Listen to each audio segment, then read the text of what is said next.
السلام علیکم ورحمۃ اللہ وبرکاتہ۔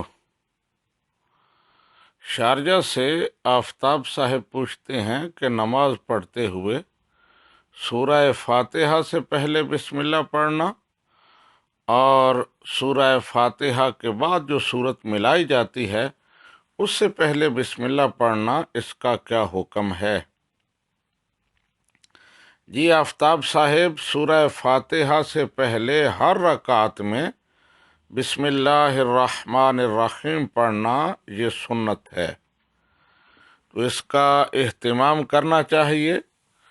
لیکن جہاں تک مسئلہ ہے اگلی صورت سے پہلے بسم اللہ پڑھنے کا، یعنی سورہ فاتحہ کے بعد جو صورت پڑھی جاتی ہے اس سے پہلے بسم اللہ پڑھنا، یہ مستحسن ہے، اچھا ہے، نہ پڑھیں تب بھی کوئی حرج نہیں ہے، لیکن اگر پڑھیں تو آہستہ پڑھیں گے، بلند آواز سے پڑھنا یہ ٹھیک نہیں ہے۔ ھذا ما ظہر لی واللہ ورسولہ اعلم بالصواب۔